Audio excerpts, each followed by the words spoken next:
Bismillahirrahmanirrahim. Assalamualaikum warahmatullahi taala wabarakatuh dan selamat petang kepada semua yang dapat menonton program kita pada petang ini daripada Majlis Dakwah Negara dalam siri Dialog Pendidikan. Kita bersiaran setiap minggu pada jam 3 petang hari Khamis. Ini adalah slot yang ada pada kita, dan kita akan membahaskan pelbagai tajuk topik yang kita fikirkan sesuai untuk diangkat dan dibicarakan di sini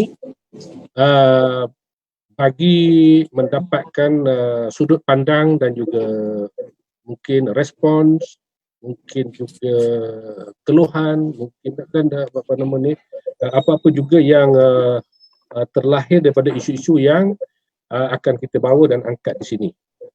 Pada minggu ini insya-Allah kita mengangkat satu tajuk yang pada anggapan saya penting kami memikirkan dia penting untuk kita bicarakan pada siri kali ini, iaitu kembali ke sekolah pasca PKP COVID-19 ini.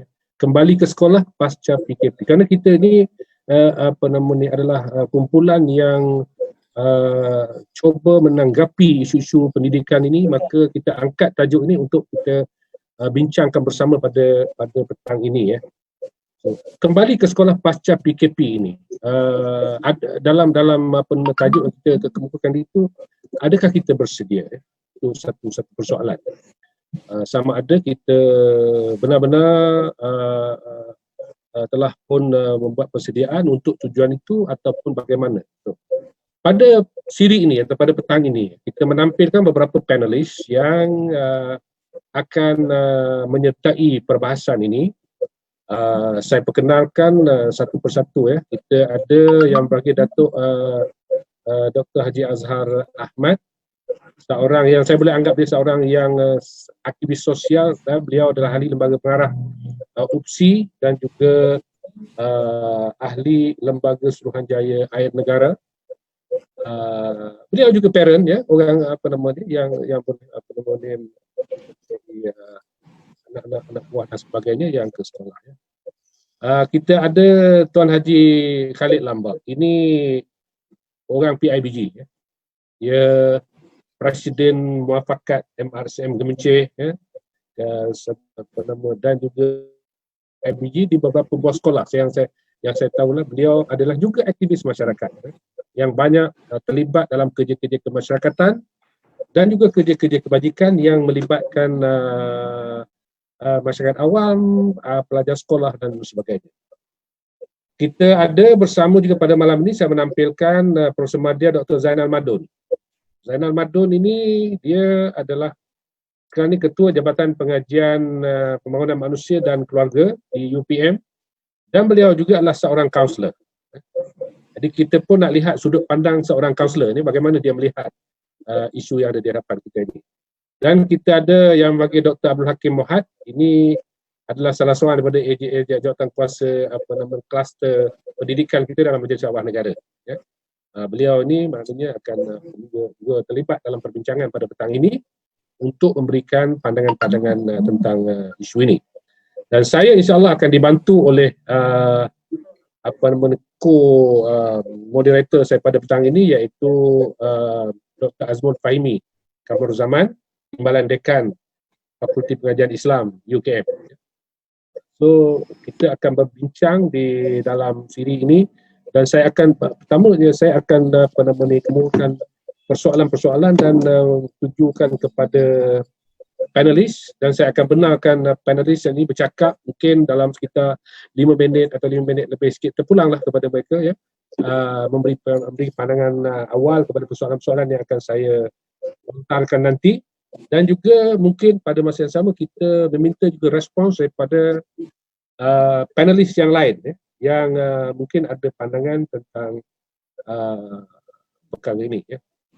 Okay. Untuk permulaan ini sebagai mukadimah, saya ingat kalau kita tengok laporan akhbar kebelakangan ini, dan semalam kita lihat dalam news, TV dan sebagainya, Menteri Pendidikan Malaysia, Menteri Pendidikan Yang Berhormat Razi Jidin, dan bersama dengan ahli daripada Majlis Keselamatan Negara dan juga Kementerian Kesihatan Malaysia telah pun turun ke gelanggang ataupun turun ke lapangan untuk melihat prasarana dan juga persediaan sekolah-sekolah yang akan menerima pelajar. Walaupun mungkin operasi sekolah itu tidaklah sepenuhnya seperti mana sebelum PKP ini dulu, tetapi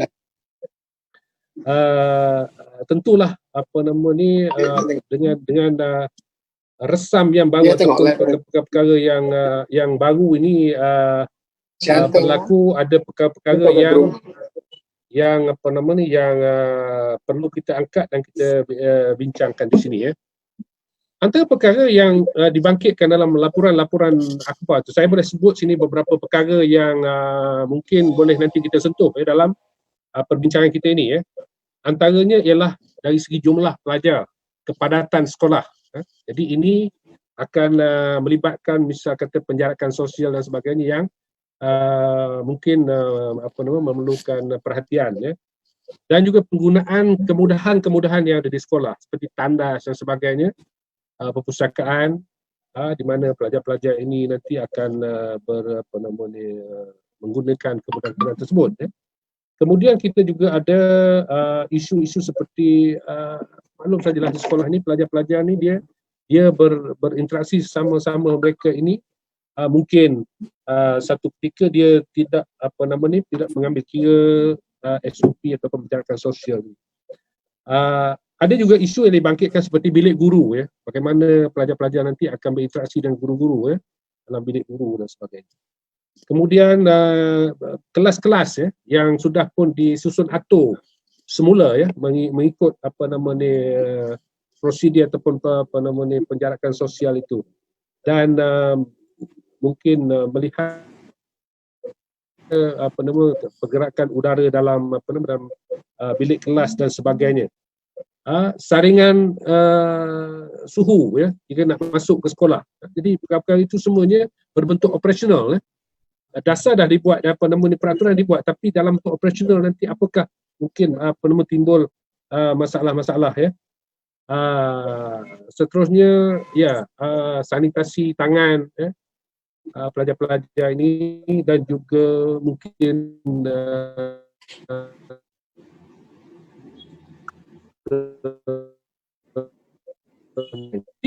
bila kita bangkitkan parent, kita mempunyai kegusaran kita sendiri dan juga pandangan sendiri tentang sama ada perkara-perkara ini dapat ditangani sepenuhnya atau bagaimana. Dalam soal ini ada beberapa pihak yang mungkin kita boleh kenal pasti yang terlibat dalam menentukan keberkesanan pelaksanaan ini. Antaranya ialah di pihak-pihak yang otoriti yang membuat peraturan-peraturan tadi, membuat prosedur. Kemudian kita ada pihak sekolah pelaksana di kalangan guru besarnya, dan juga peran lainnya dari kalangan guru-guru yang terpaksa berdepan dengan pelajar-pelajar ini pada sebilang masa. Kemudian ibu bapa yang akan menghantar anak ke sekolah dan sebagainya, yang akan mungkin concern tentang keselamatan dan juga kesihatan anak-anak dan sebagainya, dan juga masyarakat umum. Jadi itu saya ingat bila saya sebut ini banyak perkara yang mungkin kita boleh angkat dalam perbincangan kita nanti. Saya ingat saya nak mulakan dengan Datuk Azhar dulu. Oleh kerana persoalan yang asas tadi, adakah kita bersedia? Ini soalan dia mudah je. Adakah kita bersedia? Saya dah sebut tadi banyak isu. So Datuk, bersediakah kita? Sila. Assalamualaikum warahmatullahi wabarakatuh. Pada semualah sekalilah sahabat-sahabat yang menjadi panel dan jadi pengurusi tu. Soalan Prof tu nampak macam mudah nak jawab, tetapi dia memerlukan untuk difikirkan. Kalau tanya saya secara peribadi, saya masih tidak bersetuju sekolah dibuka khususnya kepada anak-anak sekolah yang tentunya kalau disebut sekolah rendah, mestilah berumur 12 tahun. 12 tahun, 11 tahun, 10 tahun, 9 tahun, 8 tahun, 7 tahun. Dia banyak faktor yang kena dilihat. Yang pertama, daripada rumah. Mak bapak tentu nak melihat anak-anak dia. Kalau darjah 1, darjah 2, mesti keselamatan. Bermula daripada rumah lagi. Lepas tu, kalau ayah hantarlah. Setengah tu tidak ayah hantar. Dia naik bas. Macam mana pula SOP naik bas? Yang ketiga, kalau tidak ada bas, ada van. Sampai ke sekolah, ada lagi, Prof, yang perlu lihat, iaitu jaga. Pengawal keselamatan. Yang melihat budak-budak ini melintasnya, masuk ke sekolahnya. Kita tahulah, Prof, budak-budak umur 7 tahun, 8 tahun, 9 tahun, dia mana dia nak kira-kira SOP, dia jumpa, dia lari sana, dia lari sini, dia peluk sana, dia peluk sini. Adakah memang SOP ada? Saya pun yakin guru-guru ni hadam dah SOP ni. Tetapi pelaksanaannya, implementasinya, boleh tak dilaksanakan begitu baik, begitu tertib kepada anak-anak, khususnya budak-budak darjah 1, darjah 2, darjah 3, darjah 4 ni, ikut tertib susunan sehingga sampai bilik darjah.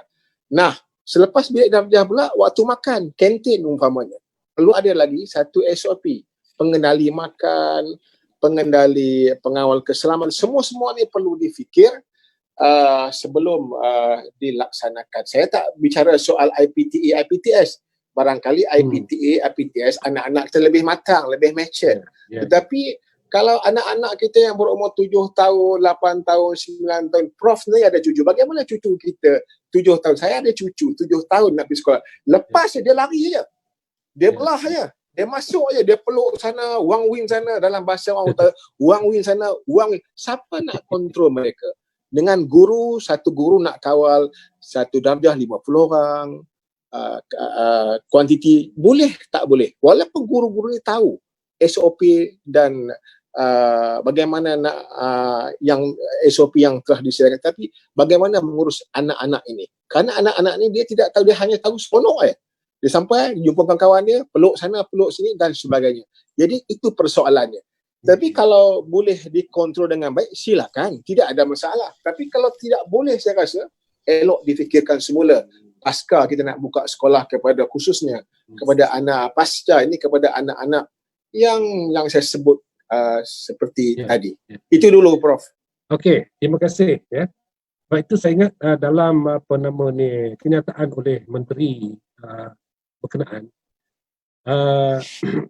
kehadiran ke sekolah ini dihadkan pada masa ini. Maknanya tidak semua kelas datang ke sekolah. Masih lagi ada kelompok yang harus mengikuti kelasnya di rumah, menggunakan online teaching dan sebagainya. Mungkin mereka pun juga memikirkan dari segi crowded tadi ni, dari segi kesibukan di sekolah tu apabila terlalu ramai pelajar hadir di sekolah. Saya nak pergi kepada Tuan Haji Khalid. Sebagai PIBG, apakah kerusingan Tuan Haji dari segi untuk melaksanakan kita pasca PKP kita ni di sekolah? Silakan. Assalamualaikum warahmatullahi wabarakatuh, sahabat-sahabat. Terima kasih, Prof. Pertama, saya melihat kepada wakil PIBG lah, apa yang saya dah bincang dengan sahabat-sahabat saya di peringkat PIBG. Kerusingan member mereka lebih tertumpu kepada soal kesihatan. Sebab apa, dalam apa hal pun kesihatan kita penting. Untuk kita kena ambil kira lah dalam proses untuk kita meneruskan pembelajaran PMP pelajar kita. Apa yang member risaukan ialah adakah anak-anak mereka terjamin bila sampai ke sekolah? Itu soalannya. Yang keduanya, the proses yang berlaku ni, adakah proses ini akan memakumi masa yang berapa lama? Seperti mana Datuk cakap tadi, kalau bagi saya, kalau sekolah rendah tu memang saya rasa, kalau ikut personally pada pandangan peribadi saya, memang saya tak setuju untuk dimulakan sekolah. Tapi kalau untuk tingkatan 5 dan tingkatan 6 tu, kita rasa ada rasional lah untuk kita memulakan sekolah. Tetapi untuk sekolah rendah, memang saya secara personally memang saya tak setuju. Berapa concern kita adalah kesihatan anak kita. Hmm. Apabila kita memikirkan kesihatan, lebih kepada fokus kepada adakah anak-anak kita ini akan apa kata? Macam mana tuan? Adakah anak-anak kita ni akan selamat di sekolah? Ya. Itu persoalan mereka lah. Yang persoalan dari pihak PIBG. Dan kalau kita rasakan seperti mana proses SOP, walaupun kita dah ada SOP, seperti mana Datuk cakap tadi, kita dah ada SOP, dah ada proses-proses yang kita melalui. Ya. Tetapi anak-anak kita ni, minta maaf cakap lah kan, yang di sekolah di sekolah rendah, seperti mana cakap, Datuk pasal cucu dia hebat kan. Jadi Prof pun nak perlu cucu hebat. Bila cucu hebat ni, dia akan, orang kata, bagi dia dia tak nampak masalahnya. Tetapi kita di pihak mak bapak agak khawatir berkenaan dengan kesihatan. Ini yang saya rasakan itulah yang perlu kita ambil perhatian berkenaan dengan kesihatan pelajar ini. Maksudnya beginilah, kalaupun ada SOP itu dibuat, yang menjadi kegusaran ialah sejauh mana SOP itu dapat berlaku di peringkat pelaksanaan itu. Itu yang mungkin menjadi kegusaran dalam kalangan parent dan juga orang. Okey, saya mungkin untuk round ni saya nak pergi kepada Dr. Zainal sebagai seorang kaunselor. Apakah nasihat Dr. Zainal dari sini, sebab ini parent ni dia ada kegusaran. Mungkin Dr. Zainal ni pun dia parent juga. Dia pun ada anak sekolah juga kan. Jadi dia pun ada kegusaran juga tapi dia dijemput di sini sebagai kaunselor. Tolonglah bagi pencerahan. Apakah yang dari sudut pandang seorang kaunselor ni? Sila Dr. Zainal. Terima kasih Prof Zaid selaku moderator. Ya. Dan juga ahli-ahli panel sekalian serta para penonton sekalian. Syukur Alhamdulillah. Jadi kita dapat bertemu untuk membincangkan satu perkara yang sangat penting selepas kita fokus pada isu kesihatan, kemudian kita beralih kepada isu ekonomi. Sekarang kita bergerak kepada fasa seterusnya, iaitu fasa yang sangat penting dalam hidup kita, iaitu fasa pendidikan, yang semua orang perlu mengambil berat dan perlu dipertimbangkan untuk diberikan perkhidmatan kepada anak-anak kita. Jadi sebagai persediaan untuk pasca PKP ini, kita pertama sekali pada saya, kita perlu ada keyakinan kepada pihak berkuasa bahawa kita sudah di tahap ini, iaitu dibenarkan untuk membuka perkhidmatan sosial khususnya di sekolah. Kita perlu memberi keyakinan kepada data-data yang telah diberikan, simulasi model bahawa kita sedang bergerak ke arah ini. Jadi kalau kita ada krisis keyakinan, selama itulah kita akan main dari segi psikologi, perasaan was-was, perasaan tidak yakin dan sebagainya.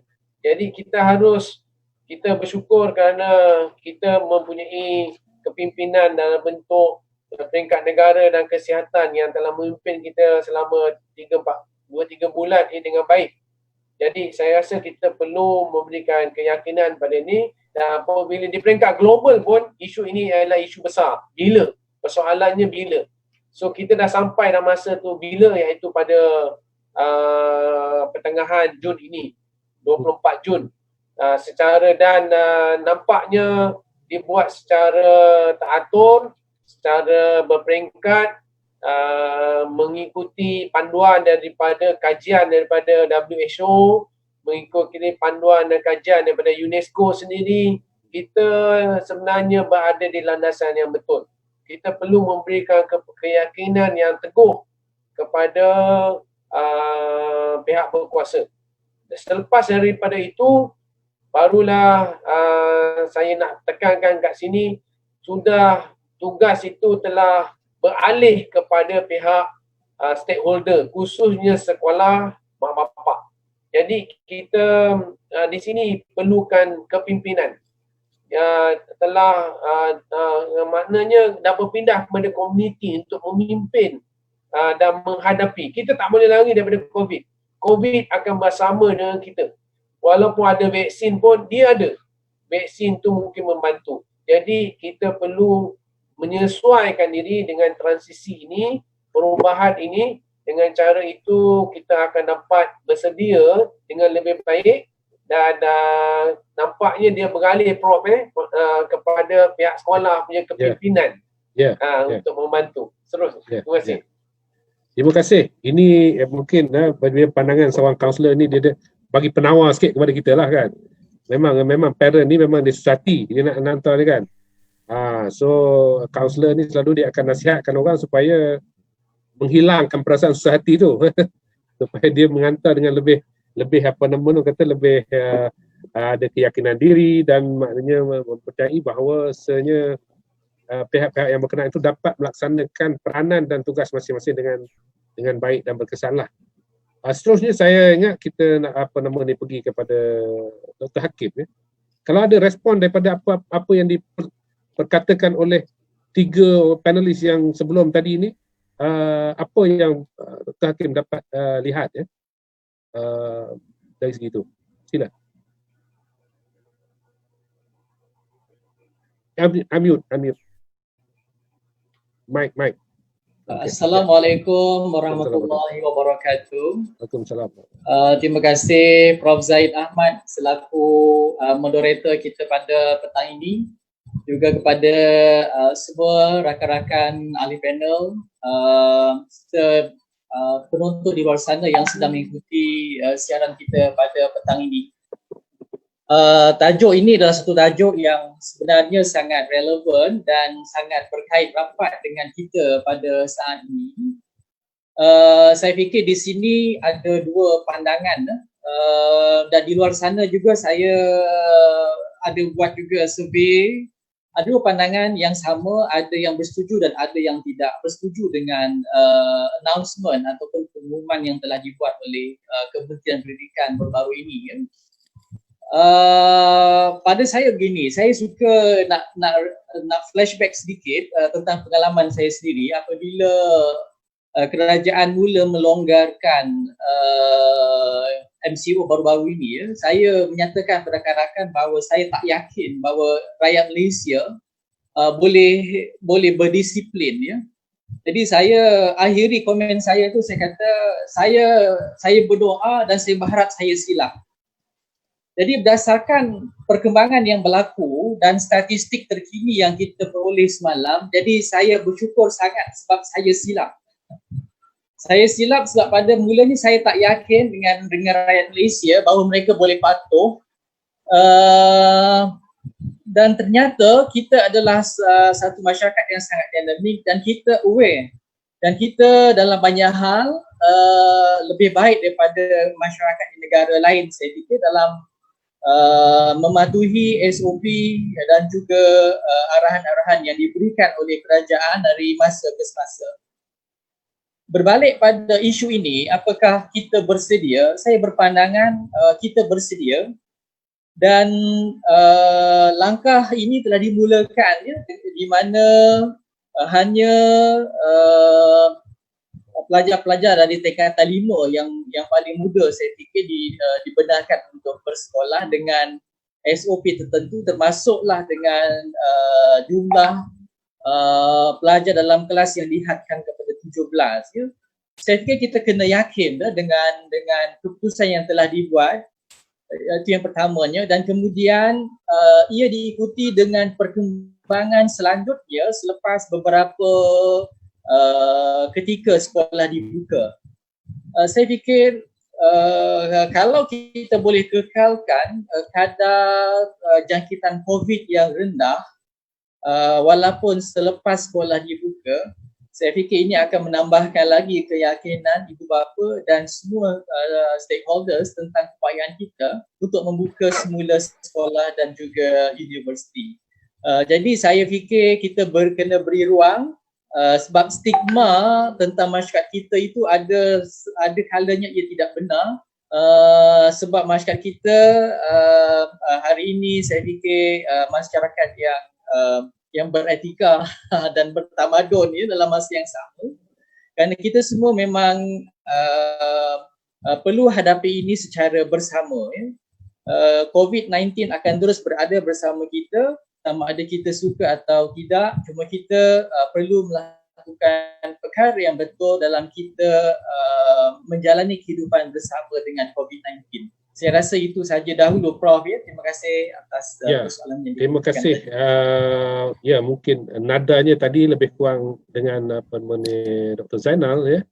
Cuma dia cabaran besar di sini ialah untuk memberi keyakinan kepada orang ramai. So pihak berkuasa harus mempunyai kaedah komunikasi yang berkesan ya. Nak communicate ini kepada orang ramai supaya yang hantar anak ke sekolah itu merasakan ketenangan jiwa bagi mereka. Maknanya kata dia hantar itu dia orang macam Tuan Haji Khalid Lambok ni memang dia ibu bapa dia apa nama ni concern bagi pihak penjaga ibu bapa ni kan.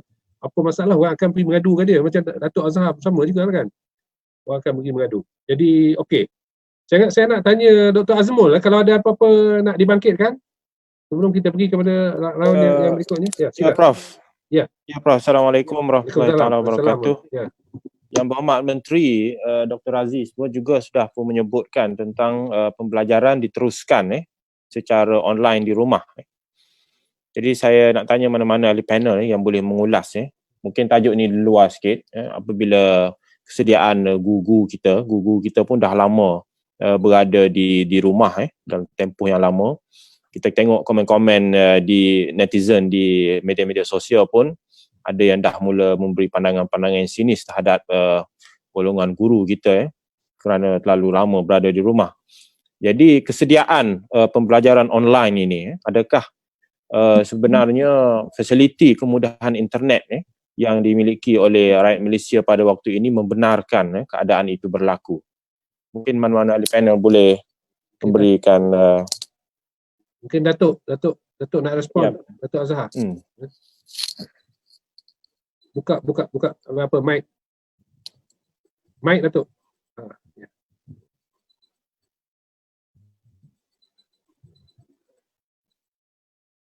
Unmute.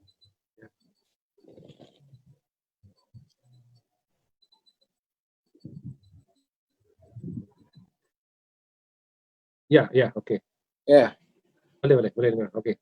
Boleh Dah, okey. Ya, apa yang dikatakan oleh Dr. Azmul. Dr. Azumul tadi benar.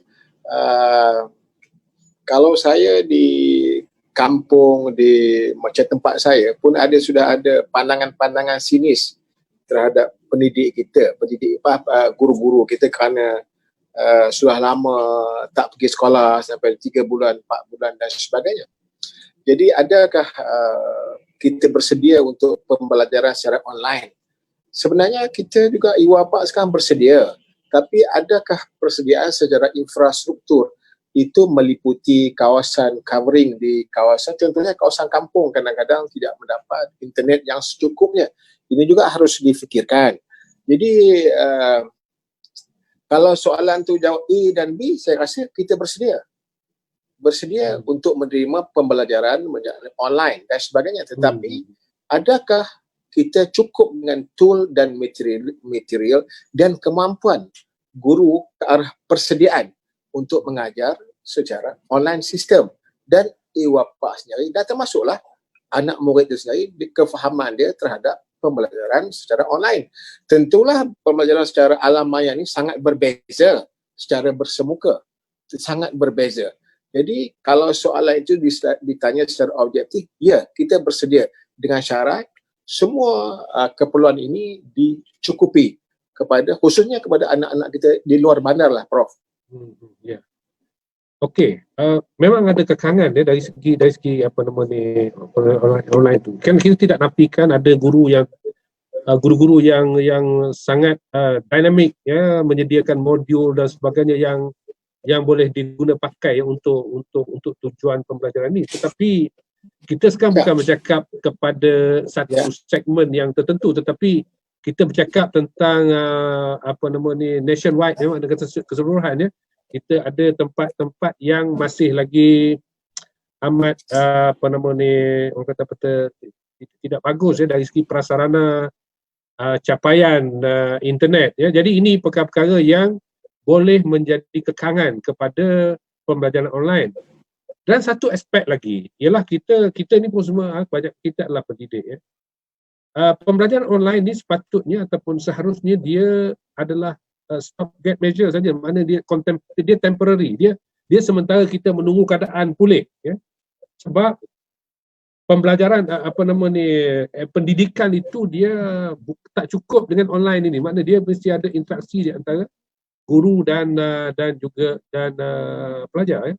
Jadi memanglah dalam keadaan yang tidak membenarkan ini, kita pembelajaran mesti diteruskan, ya, seteruskan dalam bentuk online itu sebagai temporary measure, ya. Tetapi tentulah kita nanti akan mengharapkan satu bila kita akan pulih balik semula seperti mana keadaan sebelumnya, iaitu guru-guru dapat mendidik anak-anak kita dengan secara yang lebih baik dan lebih berkesan, ya. Saya tak tahu siapa mungkin pandangan dalam isu ni. Mungkin maknanya Prof, maknanya Prof, guru-guru kita tidak boleh disalahkan, tidak boleh disalahkan. Tak boleh. Cuma yang wujud di media sosial itu adalah persepsi negatif. Itu persepsi. Dan netizen kita memang suka memberikan yang negatif, Jadi tak boleh juga kadang kita terlalu terikut-ikut dengan netizen, ya. Tentulah maknanya kita juga perlu adil kepada komuniti guru-guru ni. Keadaan. So, mungkin Tu Haji Khalid nak respon perkara ni. Ya, bagi saya Prof, dari segi bersedia tak bersedia, bagi saya kita kena bersedia. Walau macam mana pun kita kena bersedia dari sebagai online. Wajib bersedia. Wajib bersedia. Sebab apa? Saya melihat kepada ada guru-guru, ada setengah guru yang proaktif. Saya melihat pada anak saya, ada guru yang proaktif. Hari-hari dia kasih anak kita, dia akan kontak anak kita dan beri assignment dan beri mengajar. Dan dia rasa seronok. Dan walaupun dalam berinteraksi sangat online, bagi dia akan terima norma baru ni. So saya rasa tidak ada isu, kita tidak boleh terima sistem pelajaran secara online.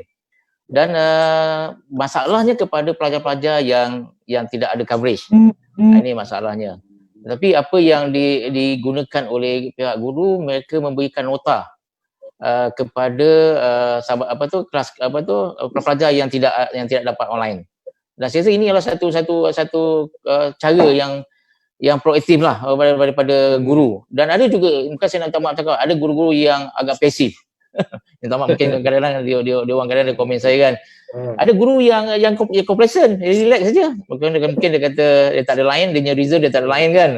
So yang ni lah kita kena, di sinilah saya peranan pentadbir dan juga pengetua dan guru besar untuk memantau guru-guru ni supaya mereka familiar ataupun biasa dengan sistem pelajaran baru ni online. Ini bagi saya soalan tu bagi saya memang kita perlu terima cara pelajaran secara online ni. Mana mau tak mau, suka tak suka, kita kena terima. Suka tak suka, inilah realiti yang kita kena hadapi.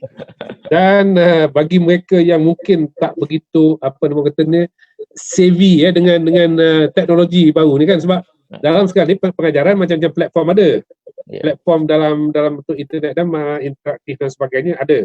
Cuma ni rajin dengan tak rajin saja dalam perkara-perkara macam ini. Tak tahulah, mungkin Dr. Zainal nak respon tambah perkara ni. Okey, terima kasih moderator. Saya rasa kita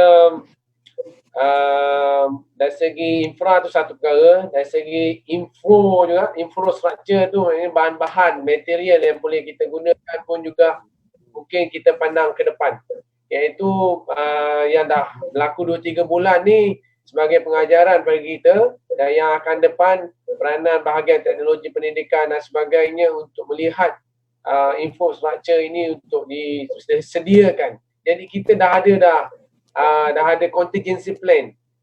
Model yang sangat baik di Korea Selatan mungkin kita boleh gunakan.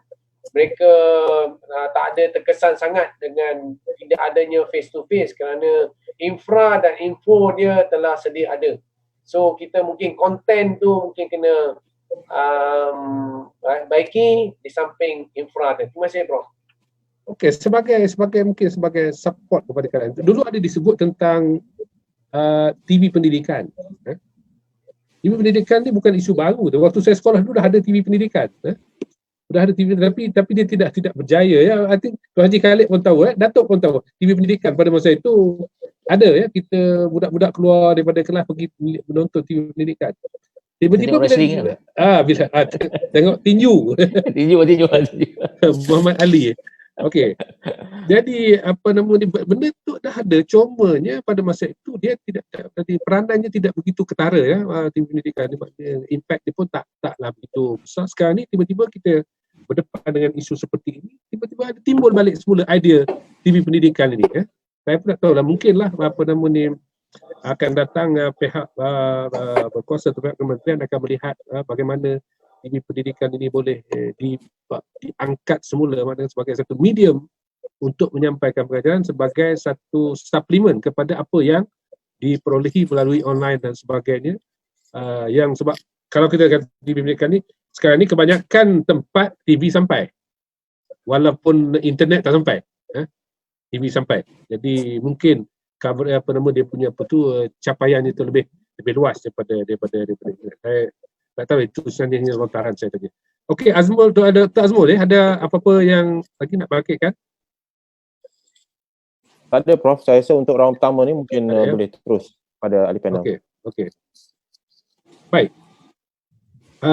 Ya, tadi dah dibangkitkan beberapa isu ya tentang saya sebut tadi tentang prasarana yang ada di sekolah yang mungkin memerlukan suatu Prof. Ya. Boleh saya mencelah sikit? Okey, silakan. Terima kasih Prof ya. Sebentar tadi kita ada sentuh juga tentang bagaimana persepsi masyarakat tentang guru yang katanya tidak ke sekolah ya, seolah-olah guru ni tak mengajar lah ya. Ya. Saya fikir kalau begitu pandangannya, ia kena juga pada pecahan universiti ya, termasuk saya sendiri lah. Cuma mungkin masyarakat di luar sana dia tak melihat ya, ataupun dia tak nampak di belakang tabir online kelas ni sebenarnya lebih rumit ya, dari segi teknikalnya dan juga dari segi metodologinya untuk kita kawal pelajar kita. Saya Prof ya, masuk minggu kedua buat secara online, saya rasa saya punya stress level tu lebih berbanding dengan bila saya mengajar secara face to face. Makin teruk makin penat dia. Bacaan darah tinggi itu memang dia naik lah. Sebab pertama kita bercakap, kita pun tak tahu, tak nampak apa pelajar kita air muka ni macam mana, respon ni macam mana. Kita bercakap, kita bertanya ya, semacam cakap seorang-seorang lah Prof. Jadi memang sangat stres. Dan kalau kita baca Prof komen-komen daripada pendidik di Korea Selatan dan juga pelajar di Korea Selatan, sebenarnya bila mereka buat secara online, mereka lebih stres. Bukan hanya pelajar stres, pensyarah pun juga stres. Dan saya sebenarnya saya rasa saya guna masa lebih banyak ya untuk buat persediaan secara online berbanding bila saya pergi dalam bilik kuliah. Walaupun kita kata boleh kerja daripada rumah, tapi dia tak semudah yang kita kata. Sebab contoh saya dalam kelas ada 120 orang, 118 orang ya. Kemudian mereka masuk dan kita pun tak tahu mereka masuk ni macam mana ya. Mungkin sebelah tangan aiskrim, sebelah tangan goreng pisang, kita pun tak tahu. Jadi dia sebenarnya tidak mudah belajar secara online. Dan bercakap soal belajar online ni, saya fikir pelajar-pelajar perlu juga cabarannya besar untuk fokus. Kadang-kadang tu dia hilang fokus mungkin disebabkan oleh persekitaran di rumah dia. Ambil contoh macam di rumah saya ada 4 orang anak yang semuanya online kadang-kadang masa yang sama. Pertama berebut komputer lah. Yang kedua berebut tempat. Mana tempat dia nak duduk. Kadang-kadang kita 6 orang serentak kelas, so dengan wife pun mengajar juga, semua masing-masing dah book dah, ni tempat saya, so jangan ganggu saya. Tak boleh nak sediakan komputer satu seorang ya, tak mampu kita nak menyediakan komputer satu seorang. Setiap seorang. Lepas tu saya ada 2 komputer utama saya dah meletup dah last week sebab dah teruk sangat dah daripada pagi sampai ke malam macam tu kelasnya ya. Kita download dan sebagainya. Dan saya ni pakai wifi yang saya fikir yang unlimited lah. Itu pun kadang-kadang ada gangguan. Jadi pelajar-pelajar kita yang kadang-kadang dipakai yang package RM38 sebulan tu, saya tak tahulah macam mana dia nak download. Kadang-kadang saya cakap dengan student saya, okay, video ni saya share dalam sekian-sekian. Kalau data kamu ada lebih, tengoklah kan. Tapi kalau data tak ada, dia orang tak boleh tengok juga. Kalau dia orang tengok video, nanti dia tak boleh datang kelas.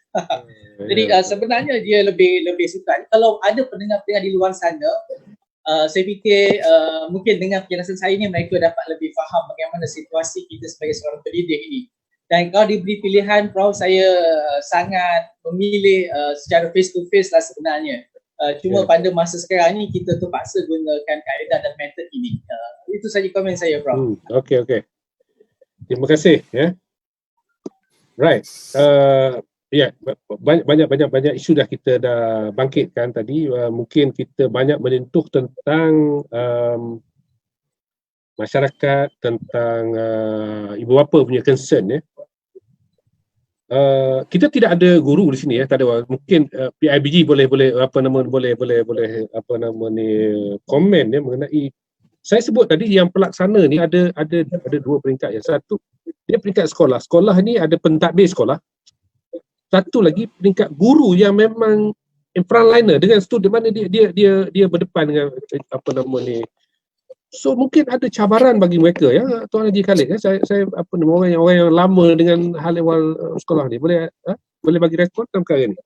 Prof, saya rasa memang satu cabaran besar lah kepada terutama guru frontliner. Sebab expectation terlampau tinggi, itu isunya kan. Sebab apa bagi saya ialah cara pembelajaran agak berbeza kan. Dulu dalam kelasnya yang ramai. Okey, bila dengan 17 orang, dia punya environment tu agak berbeza. Yang keduanya kadang-kadang saya melihat pada yang positifnya, saya nampak mungkin kalau kelas yang 17 orang, mungkin dari segi keberkesanannya lebih baik kan. In term of lagi pengawalan kelas, dari segi yang kata konsentrasi pelajar tu mungkin lebih baik. Tetapi apa yang kita rasa persoalannya, adakah kelasnya cukup? Apa macam sekolah Seri Sedang, Prof? Satu kelas 40 orang. Sekarang 40. Sekarang 40. Yes. So maksudnya bila jadikan dia 20 20 ya? 20. 17 ke 20? Kalau 20 maksudnya separuh daripada kelas ya? Ya. So maknanya yang jadi satu kelas sudah jadi dua kelas. Okey. So bila dua kelas, sistem pembelajaran sebab guru-guru ni dia selama ni pentadbir dah susun dia punya timetable. Okey, masing-masing dah ada kelas masing-masing. Sekarang ni bila kelas bertambah, saya rasa kelas bertambah double tau. Dah double lah. Okey, double so maknanya perlukan guru-guru yang lebih untuk proses PMP. Sebab apa dia orang ada certain hours yang dia orang kena cukupkan. So saya rasa ini adalah kalau sejam dah jadi 2 jam. 2 jam. So adakah persediaan guru sekarang ni? Okey. Ini adalah satu persoalan yang perlu kita pihak kementerian kena ambil berat lah. Sebab apa saya melihat kepada moral guru. Sebab apa ada guru yang dia biasa mengajar certain masa je. Ada certain guru ni dia tak boleh lebih. Bagi dia 6 jam cukup bagi dia. Ada guru boleh, tak ada masalah. Sebab apa? Disebabkan kelas sudah bertambah, so dia kena extend, kena bertambah dia punya masa mengajar. So ini bagi saya satu cabaran pada pentadbir. Pertama guru pentadbir untuk menyusun timetable. Dan adakah guru-guru boleh menerima, itu satu persoalan yang kita kena saya dipahamkan ya, sesi persekolahan pun akan berubah, betul Yes. Maknanya dia pagi dan petang begitu So kerjanya sudah jadi double. Okey. Dr. Zainal ada nak tambah perkara ni? Ya. Kita dah merujuk kepada persediaan sekolah nampaknya. Saya ingin respon satu saja, iaitu kerana tumpuan kita masih lagi isu kesihatan dan keselamatan. Jadi selain daripada PMP pun untuk tempoh yang terdekat ni mungkin dia buatkan PMP dalam bentuk latihan untuk membiasakan dengan norma baru, kaedah baru, supaya diberikan latihan tersebut. Itu pun sebahagian daripada pembelajaran yang pelajar perlu ikuti apabila sekolah dibuka pada masa akan terdekat ini.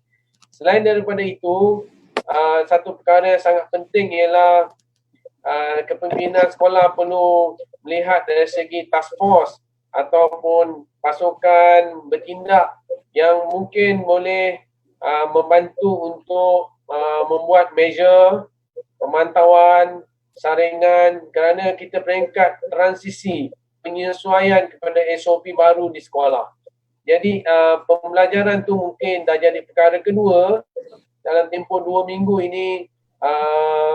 Kalau untuk tingkatan 5 dan 6 ini, satu pasukan bertindak perlu dibuat supaya pemantauan apa-apa kes yang berlaku, trend kat sekolah, peningkatan pelajar demam dan sebagainya, perlu dibuat satu tindakan pencegahan dan juga kawalan supaya perkara itu dapat tidak menjadi satu kluster atau merebak. Jadi saya rasa ini perkara yang sangat penting, sama seperti operasinya di peringkat pusat oleh Kementerian Kesihatan, modus operandi yang sama perlu berlaku di sekolah, iaitu pentadbir sekolah menyediakan SOP dah ada tetapi langkah-langkah kawalan kepada pelajar. Contohnya pelajar tiba-tiba demam, apa nak buat? Pelajar ramai tak datang. Juga guru-guru di kalangan frontliner perlu dibuat saringan yang lebih ketat kerana mereka inilah yang akan menjadi tukang baca suhu, sambut pelajar, mengajar dan sebagainya. Yang tukang tembak kepala, apa nama dia? Yang tembak kepala pun diorang juga. Jadi kalau diorang ni pun frontliner perlu dipastikan. So yang ini antara perkara penting pembukaan sekolah. Terima kasih. Jadi bermakna ni kerja guru dah bertambah lah dari segi ni makna kata ada perkara-perkara yang sebelum ini tak perlu buat, dia kena buat kan. Antaranya ialah nak cek suhu masuk dan maknanya masuk. Sebab bila kita kata ada pelaksanaan ini, tentulah ada tenaga kerja yang perlu melaksanakan perkara itu ya. Penguatkuasaan contohnya, penguatkuasaan ya, kalau dalam apa nama ni biasa disebut 3W dan 3C ni, 3W 3C ni kan. 3W apa? Wash, wear, warn. Warning ya, makna amaran. Basuh tangan, kemudian wear ni pakai mask, kemudian warn, bagi amaran. Jadi ini penguatkuasaan ni perlu sebilang masa. Sebab budak-budak ni kalau dia masuk di pagar sekolah itu dalam keadaan pakai mask, sampai ke dalam dia campak, dia dah mungkin tak pakai lagi dan sebagainya kan. Apa nama? Kemudian mungkin 3C ya, close, confined dan crowded ni ya. Ini selalu berlaku di sekolah. Close jadi maknanya penjarakan sosial tidak berlaku. Kemudian confined, tempat yang sempit dia duduk ramai-ramai. Itu dah apa juga. Dan juga tempat yang crowded. Jadi ini semua merupakan kekangan ataupun perkara-perkara yang menjadi suatu apa nama ni, orang kata kerja tambahan yang perlu dilakukan. Macam Dr. Zana sebut. Jadi pengajaran dah jadi perkara kedua. Perkara yang pertama nak memastikan semua yang SOP tadi ini dapat berjalan dengan ataupun dapat dilaksanakan dengan sepenuhnya. Selesai yang tu barulah pergi kepada baru isu apa nama pengajaran pembelajaran tadi ya. Jadi memanglah apa nama ni isu ini menjadi hambatan ya kepada para guru ya. So siapa nak respon dalam isu ni lagi? Ada tak di panel sebelum saya tanya kepada soalan yang lain? Ada? Datuk ada? Bro, boleh saya sama sikit bro? Okey. Berkenaan dengan persediaan, bila kita buat melibatkan peralatan, mask, sanitizer, lepas tu alat cuci, ini akan melibatkan kos kan? Ya, itu satu lagi betul. Satu lagi persoalan ni, adakah siapa yang nak bear kos? Adakah parent ataupun pihak sekolah? Kan? Ya, betul. Mask tu kan agak expensive. Satu tu RM1 lebih kan? Ya mahal sanitizer. Betul sekarang dah RM30 satu tu. So adakah pihak sekolah ataupun pihak ibu bapa yang terlibat yang akan bear the cost? Mungkin PIBG, mungkin bagi saya nampak PIBG sekarang ni cikgu-cikgu kan sekarang ni cikgu dah minta dah duit untuk nak beli apa pembaca suhu. PIBG. So di sinilah akan melibat kos. Itu benar. Yang tembak dahi itu, ya betul. Tembak dahi pun yang paling murah pun RM90. Dia maknanya benda tu kalau kata dia yang baca suhu tu, betul. Mana yang baca suhu pun takkanlah nak beli 2-3 saja, tentulah ramai kan, sebab nanti jam di pintu pagar masuk. Ya. So ini satu isu yang kita kena siapa nak lebih ada kos kan. Ya. Okey. Prof. Okey, ya.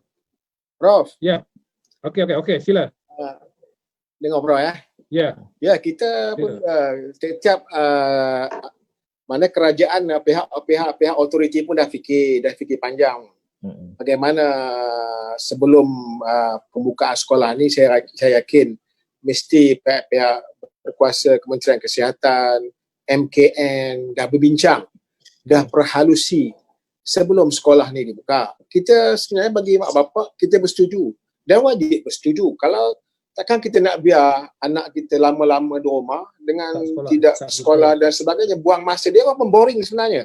Anak-anak kita boring. Saya mengambil saya sendirilah, cucu saya boring. Daripada badan dia kurus, jadi gemuk. Kerana bila di rumah, dia buang masa makan, main game dan sebagainya. Kita pun kena wongsit. Dia pun boring, dia tak pergi sekolah. Saya rasa tahun ni dia kalau tak sekolah, sampai habis dia tak sekolah. Masuk darjah 1 sampai habis dia tidak sekolah. Tetapi sebagai ibu bapa, semua saya rasa ada perasaan seperti ini, ialah keselamatan. Kerana apa, Prof? COVID ni tidak bermata. Penyakit bukan nampak datang. Kalau kita boleh elak, ni tak ada mata, tiba-tiba kena. Yang ni yang amat merisaukan ibu bapa. Mana mungkin kita tidak bersetuju dengan pihak otoriti kita yang telah testimoninya seluruh dunia berlaku COVID, tetapi Malaysia di antara negara yang hebat bagaimana kita mengawal COVID ni, dan insya-Allah kita Malaysia akan menang, insya-Allah. Tetapi untuk kita memulakan pasca sekolah ini, perlu satu, ibu bapa perlu ada keyakinan. Keyakinan ini melalui ikhtiar. Ikhtiar inilah perlu ada pengorbanan. Siapa nak perlu berkorban ni? Mak bapak tentu perlu berkorban. PIBG macam tuan kita kena ada pengorbanan. Pengorbanan yang banyak bukan kepada, yalah guru-guru juga berkorban, tetapi anak kita, Tuan Haji, tanggungjawab kita. Anak kita tanggungjawab kita, kerana kita yang nak jadi dia putih, biru, color tu kita.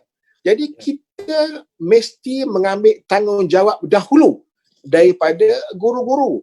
Bayangkan, kalau satu penembak ini, berapa orang dia boleh tembak? Jadi masa bila guru nak mengajar, masa bila guru nak menembak, masa bila guru nak aturkan satu jarak sosial ini, masa bila nak, jadi masa akan bertambah, kos akan bertambah. Tapi kena ingat, sebagai manusia biasa, tahap bebal tu mesti ada. Betul tak, Tuan Haji?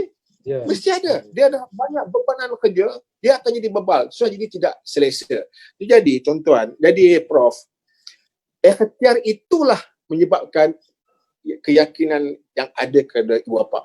Bila ini ikhtiar, ikhtiarnya itu sebut tadi, perlu ada pengorbanan. Kerana dikatakan kita ini new norms, norma-norma baru, perlu tinggi tahap pengorbanan kita untuk meyakinkan ibu bapa untuk antara anak dia ke sekolah. Saya tak kata anak-anak di universiti barangkali anak-anak universiti lain cara dia, tetapi saya bercakap anak-anak kita yang kecil. Itulah pandangan kita, Prof. Dalam new norm ni perlu ada pengorbanan. Mak bapak mesti ada pengorbanan. Guru-guru sudah terbukti pengorbanan mereka sangat tinggi kepada anak-anak kita yang belajar di sekolah. Terima kasih, Prof.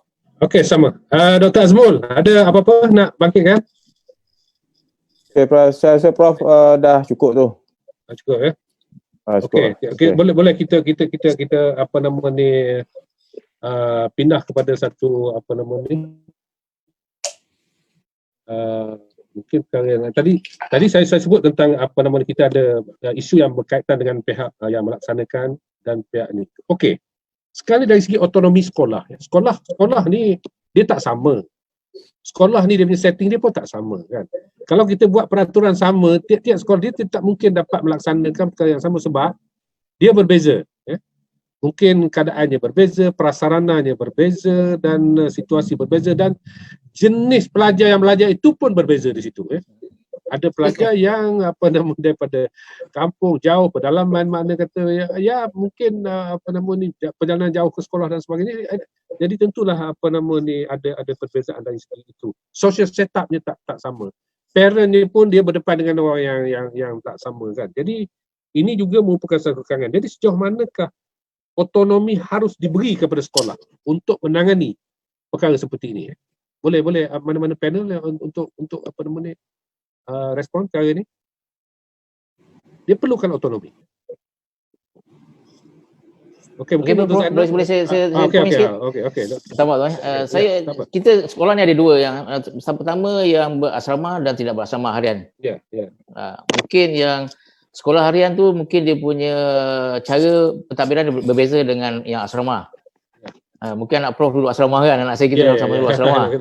So dia punya SOP lain dan dia punya pendekatan pun berbeza. Sebab tu bagi saya dari segi otonomi ni kita akan melihat kepada struktur sekolah itu, sama ada sekolah harian atau sekolah asrama. Sekolah harian mungkin dia punya pelajar tu masanya tidak lama di sekolah. Tetapi di asrama mereka akan melihat proses tu agak panjang. Maknanya the whole day dia orang di sekolah. Yang ni kita akan melihat pada bagi saya lah, otonomi itu berbeza melihat kepada struktur sekolah itu sendiri. Maknanya guru besar budi bicara di pihak pengurusan sekolah itu penting dari segi dari situ untuk memastikan arahan umum SOP tadi dapat dilaksanakan dengan mengambil kira apakah realiti di sekolah itu. Jadi ini penting. Okey, Dr. Hakim rasa macam nak memberi pandangan tengok. Ya, terima kasih Prof Ya, sama. Okey, dalam pusingan kedua ni saya fikir Prof juga banyak menyentuh tentang otonomi sekolah dan pelaksanaan SOP yang telah ditetapkan saya fikir sebelum sekolah dibuka ni ada beberapa cadangan lah Pertamanya dari segi bajet untuk sekolah, saya fikir perlu ada satu bajet khusus pasca COVID ini untuk menyelesaikan masalah-masalah dan juga isu-isu berkaitan dengan pelaksanaan SOP di sekolah. Saya ada 4 orang anak yang mana kalau sekali kita keluar kita akan guna satu mask. So cost dia adalah RM6 dan saya bekalkan mereka satu botol sanitizer kecil yang harganya RM7.90 satu. Dan saya fikir kos ini perlu juga difikirkan oleh pihak sekolah dan Kementerian Kesihatan untuk membantu pelajar-pelajar khususnya yang datang dari golongan B40. Saya fikir RM6 ataupun lebih daripada itu satu jumlah yang banyak Sebulan saya rasa mencapai RM120 kalau setahun mencapai RM1,200. Jadi beban kewangan dia mas saja untuk satu keluarga. Itu tak masuk dengan hand sanitizer. Dan perkara ini perlu kita berikan kepada mereka supaya setiap kali mereka ada misalnya bersentuhan atau dengan kawan-kawan tersentuh tangga real dan sebagainya, mereka terus cuci. So ini satu normal baru yang pada saya sangat mustahak tapi costly. Kemudiannya otonomi itu perlu kerana di sekolah keadaan prasarananya berbeza. Contoh misalnya tempat parking kereta, parents yang hantar anak-anak mereka, setengah tu tidak ada ruang untuk mereka parking, setengah tu ada. So setengah tu pagarnya sempit, setengahnya pagarnya besar, laluannya sempit. Jadi kita perlu elak daripada mereka ini duduk dalam keadaan yang bersesak-sesak. Jadi hal-hal ini sebenarnya perlu diambil kira sebelum daripada sekolah dibuka. Saya rasa dalam 2 minggu lagi ni dan bajet itu pula yang saya cadangkan tadi perlulah menyeluruh bukan hanya di bandar tapi juga di luar bandar. Saya pernah mengajar di Sabah 15 tahun di UMS. So saya dapati di kampung-kampung dan pedalaman, mask dan sanitizer ini bukan sesuatu yang mudah untuk mereka peroleh. Ya, sekarang ni kita mudah dapat sebab di sini ada 7-Eleven, di sini ada petrol station. Tapi di kampung-kampung saya fikir perlu ada satu badan yang memantau tentang bekalan ini. Apakah ia betul-betul cukup atau sebaliknya. Kita tak boleh membuat andaian bahawa mereka yang tinggal di pedalaman akan sentiasa selamat daripada COVID-19 ya. Kerana mereka juga berinteraksi dengan masyarakat luar apabila mereka keluar untuk membeli bahan-bahan makanan contohnya ataupun mendapatkan rawatan kesihatan di klinik yang berdekatan. Dan saya harap kerajaan tidak terlepas pandang tentang hal ini. Walaupun secara umum di semenanjung Malaysia ia sesuatu yang boleh di-apply begitu saja ya. Saya fikir stakeholders di Sabah dan Sarawak khususnya yang berada di pedalaman perlu memberikan respon terhadap cadangan-cadangan yang diberikan oleh Kementerian tentang SOP, khususnya bagaimana mereka boleh mengikut SOP yang telah diberikan. Pada pandangan saya banyak cadangan-cadangan kita ini kadang-kadang kita terlupa tentang kekangan-kekangan pelajar-pelajar dan guru-guru di kawasan pedalaman itu. So kita kena fikirkan hal ini secara kolektif dan beri sokongan dan bantuan secukupnya, kerana masalah yang mereka hadapi juga akan menjadi masalah kita kalau kita tidak tanganinya secara bersama. Itu saja Prof, isu Sabah dan Sarawak. Okey, nampak Dr. Azmul ada apa nama ni? Ada perkara nak bangkitkan ya? Ya Prof, saya melihat dari segi kesediaan sekolah untuk nak menerima norma baru itu, dari segi kos seperti yang dibangkitkan tadi, kos yang perlu bertambah. Adakah pihak yang menyelenggara dan memberi kos tambahan kepada sekolah seperti PIBG ini akan bersedia untuk buat mungkin selepas ini kalau pihak kerajaan tidak memberikan dana tambahan, mungkin perlu kepada dana-dana yang lain daripada kalau sekolah-sekolah yang kaya, sekolah persendirian itu mungkin boleh. Tetapi kalau sekolah kerajaan ini adakah pengorbanan itu mampu dilaksanakan bagi pihak, terutama dari pihak ibu bapa lah, terutama di kawasan-kawasan luar bandar ini. Kalau di kawasan bandar ini, kalau di sekolah anak-anak saya itu memang murah lah rezeki sekolah itu.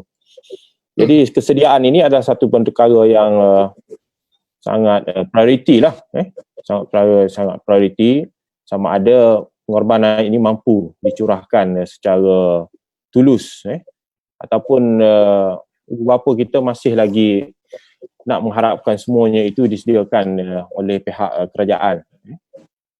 Ada komen? Saya dah komen tadi .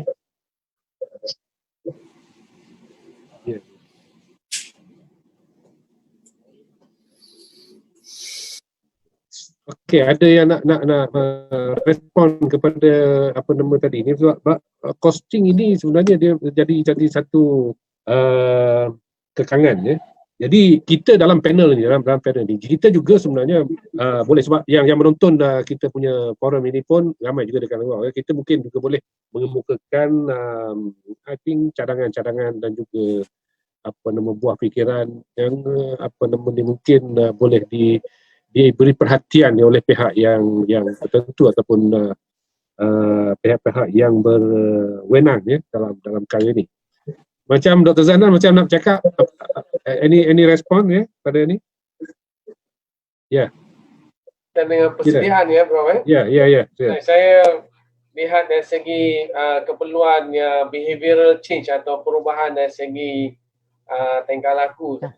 Selain daripada infra dan juga alat-alat itulah. Yeah. So yang ni perlukan proses pelaziman dan juga proses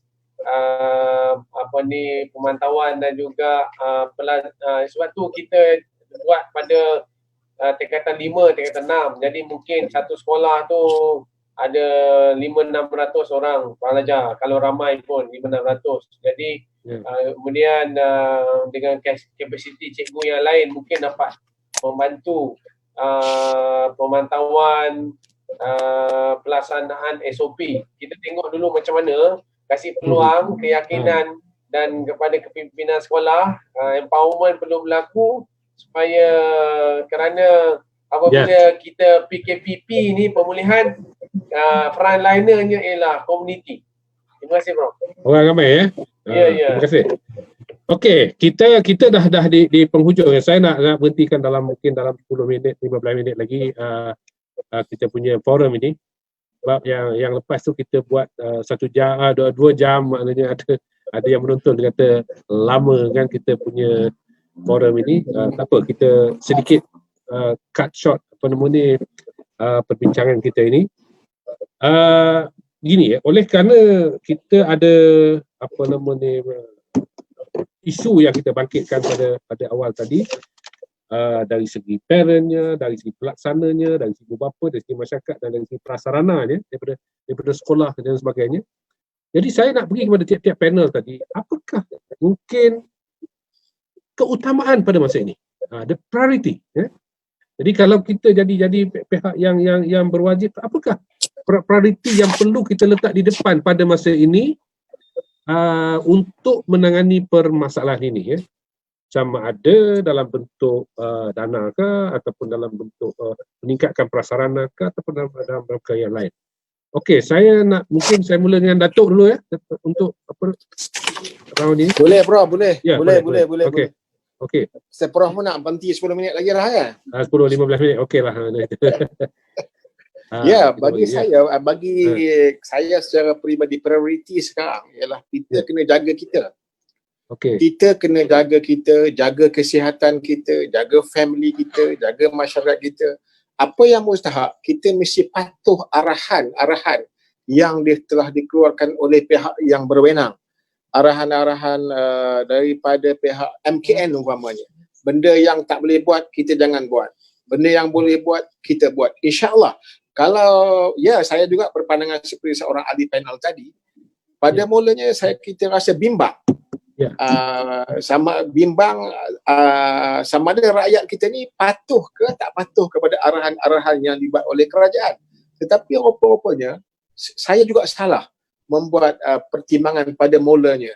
Jadi rupanya rakyat kita sangat patuh kepada kerajaan, adalah 5-10% yang ingkar. Tetapi akhirnya kita hampir berjaya menangani COVID-19 ini. Untuk waktu ini, kita sudah menghampiri garis penamat dengan COVID ini yang tak mungkin tamat. Tapi insya-Allah dalam statistik menunjukkan ianya berakhir, tetapi berakhir yang kita tidak tahu mungkin datang lagi. Mustahaknya kita jaga kita jaga family kita jaga kesihatan kita, jangan benarkan situasi yang kita tidak kenal melanggari kita.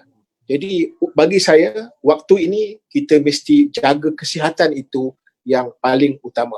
Kerana kalau negara kita dah okey, kita lihat rancung akan datang dan ekonomi kita dah mula berkembang semula. Kalau negara kita barangkali diisytiharkan bebas daripada COVID dan negara kita mendapat pengiktirafan WHO bahawa antara negara yang terhebat memerangi COVID-19 ini. Pada saya ucapkan terima kasih banyak-banyak kepada menteri kita, Perdana Menteri kita, Menteri Keselamatan kita, Datuk Ismail Sabri kita, Datuk Adham Baba kita, Datuk DG kita yang bertungkus lumus, dan akhirnya kita melihat kita sudah ada cahaya sebuah kemenangan bagi menangani COVID-19 di negara kita ini. Itu je Prof. Jadi semuanya ada cahaya di ujung terowong semuanya tentang masa Datuk. Ya. Semuanya tentang masa. Tentang masa. Tentang masa. Ya. Soal masa bila je Okey, Tuan Haji Khalid apa keutamaannya dari sudut pandang seorang yang aktivis PIBG dan sebagainya? Apa sekolah punya prioriti pada masa ini untuk maknanya untuk menghadapi kembali ke sekolah ni? Bro, bagi saya kita ada dua. Satu kesihatan, satu ada pendidikan. Mana kita nak pilih? Kan? Ya. Sekarang kita anak-anak kita nak belajar. Tapi parent yang concern ialah kesihatan anak mereka. Ya. So bagi saya keutamaan tu lebih kepada kesihatan lah bagi saya lah kan. Dan sebab apa bila ada parent yang rasakan kalau kesihatan anak mereka tak terjamin, dia agak sukar untuk anaknya belajar.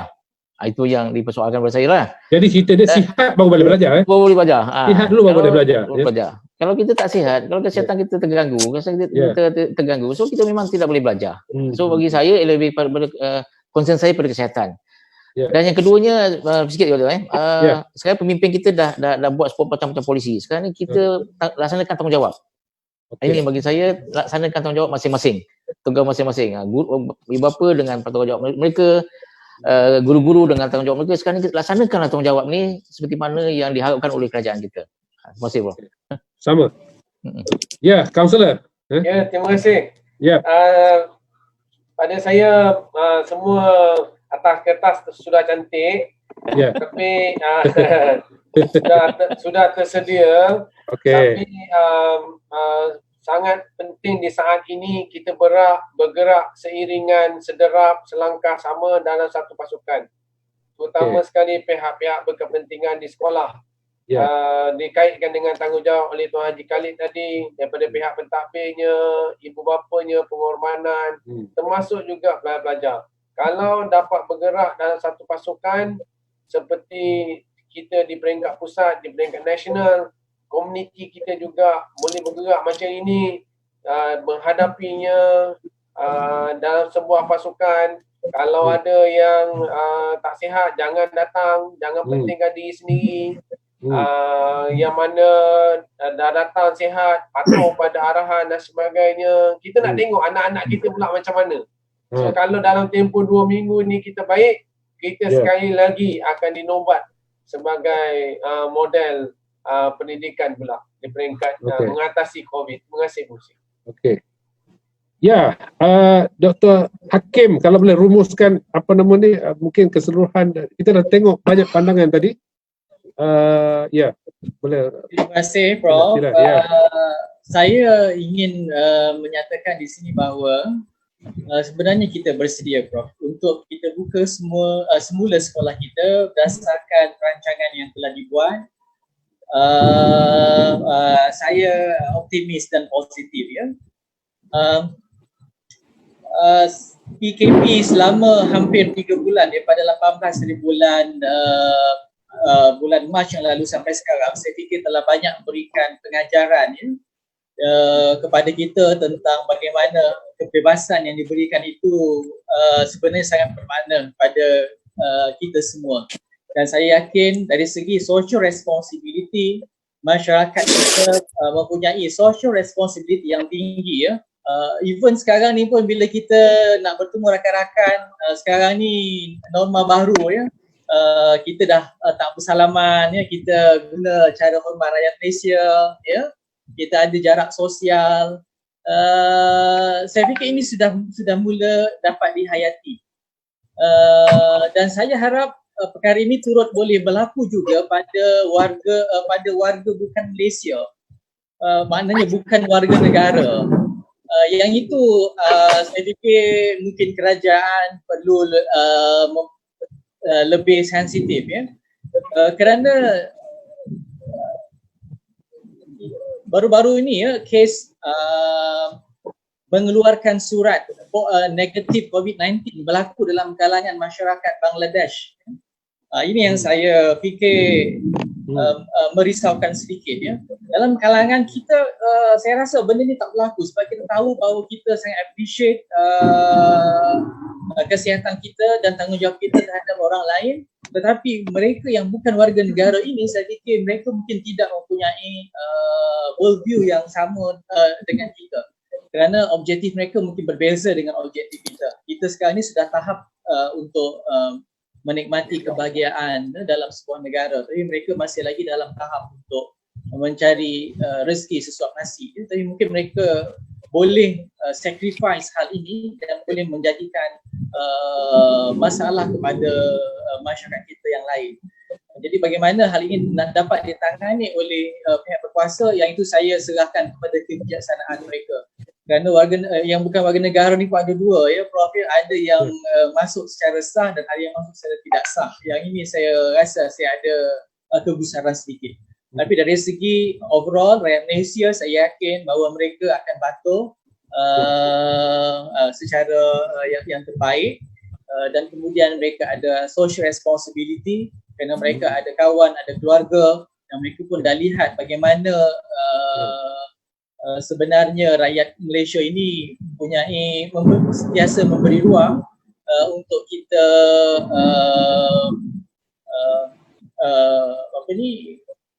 dipulihkan daripada penyakit COVID-19 ini. Dan kita punya statistik menunjukkan 85% daripada pesakit di Malaysia itu berjaya sembuh. Sekali lagi saya ucap syabas dan tahniah atas pencapaian yang kita ada. Cuma kita pihak berkuasa perlu lebih sensitif dengan warga asing sedikit begitu. Itu saja Prof daripada saya. Terima kasih ya. Sebelum saya akhiri, saya ingat kalau ada Dr. Azmul ada apa-apa nak highlight ataupun nak rumuskan apa di perbincangan kita ni? Okey, silakan. Ya Prof, saya rasa semua ahli panel bersetuju bahawasanya kesihatan adalah prioriti. Dan prioriti kesihatan ini tahapnya adalah tinggi, iaitu sama dalam konsep maqasid syariah. Maksudnya kalau tak ada yang tu memang tak adalah yang lain. Terima kasih Prof. Okay, sama. Okey, kita dalam 1 jam cukup, lebih kurang 1 jam 20 minit ya kita bersiaran. Saya ingat kita ada beberapa poin penting saya ingat yang saya boleh rumuskan. Yang pertama, kita semua bersetuju bahawa realiti yang perlu kita hadapi depan kita ini, kita kena berdepan. Maknanya tidak boleh lari daripada tanggungjawab ini. Yang kedua, tadi isu yang dibangkitkan ialah bagaimana kita dapat memberikan suatu keyakinan yang tinggi kepada pihak yang kita kata kembali ke sekolah tadi, dia melibatkan parent nak hantar anak ke sekolah. So seperti yang timbulkan oleh Dr. Zainal tadi, bagaimana sejauh mana kita dapat meyakinkan rakyat terbanyak dalam negara kita ni ataupun di kalangan ibu bapa tentang kesediaan kita dan juga tahap kebolehpercayaan dari segi kita melaksanakan SOP dan sebagainya. Itu sesuatu yang cukup penting. Dan yang ketiga, tadi di-highlightkan juga bahawasanya dalam keadaan ini, semua kita, ini tanggungjawab tadi ni, tanggungjawab dan peranan harus dimainkan oleh semua pihak tanpa meletakkan satu beban kepada satu pihak sahaja. Dalam kes ini, contohnya kita tahu bahawasanya mungkin guru-guru mempunyai kekangan dari segi tenaga dan sebagainya untuk melaksanakan. Mungkin dalam kes ini ada parent yang boleh volunteer, saya kata duduk di depan pintu pagar untuk tembak kepala tiap-tiap orang yang masuk. Mungkin itu perkara-perkara yang mungkin boleh difikirkan untuk orang kata sedikit sebanyak membantu meringankan beban ini. So dalam kes ini volunteerism itu makna kata semangat kesukarelawanan itu ada juga parent yang mungkin bekerja sendiri, yang boleh tinggal kerja untuk seketika berada di sekolah. Kalau yang office tu memanglah mungkin dia kena masuk office dan dia terpaksa berada di, tapi mungkin ada di kalangan mereka yang mungkin ibunya tak bekerja contohnya kan, bapa saja bekerja, so ibu boleh volunteer untuk satu tempoh tertentu. Mungkin ketika pelajar nak masuk ke dalam pekarangan sekolah itu untuk menentukan bahawa semua SOP tadi ni 3W dan 3C tadi, 3W dan 3C tadi dapat dilaksanakan dengan berkesan, dan dengan itu keyakinan di pihak stakeholder, di pihak rakyat, di pihak parent dan sebagainya itu akan lebih tinggi dan meningkat ya. Saya ucap terima kasih kepada semua panel yang memberikan pencerahan dan juga buah fikiran mereka pada petang ini yang sangat bagi saya sangat penting ya. Kita bila kita dapat bahaskan secara berkumpulan macam ni, macam-macam idea boleh keluar dan mungkin ada orang kata poin-poin yang penting yang orang terlepas pandang tapi kita dapat angkat dan highlightkan di sini ya. Terima kasih kepada Dr. Haji Azhar Ahmad, Tuan Haji Khalid Lambak, Dr. Zainal Madun dan juga Dr. Hakim Muhad dan Dr. Azmul sendiri yang membantu saya sepanjang pengendalian ini, dan saya mohon maaf di atas barang kekurangan. Ni SOP dah pakai balik dah Datuk. Sebuah kekurangan dalam masa saya melaksanakan atau mengendalikan program bual bicara ini, dan insya-Allah kita akan bertemu lagi pada siri yang akan datang dengan tajuk yang lain, tetapi waktu kita ialah 3 petang hari Khamis insya-Allah. Kluster pendidikan dalam dialog pendidikan ni akan bersiaran, sama ada saya menjadi moderator ataupun mungkin orang lain menjadi moderator, tetapi program ini insya-Allah kita akan teruskan dan memilih mana-mana tajuk dan isu yang kita fikirkan sesuai untuk dibahaskan. Sekian, saya sudahi dengan lafaz yang mulia. Wabillahi taufiq wal hidayah. Wassalamualaikum warahmatullahi wabarakatuh. Sekian, terima kasih. Waalaikumsalam warahmatullahi wabarakatuh.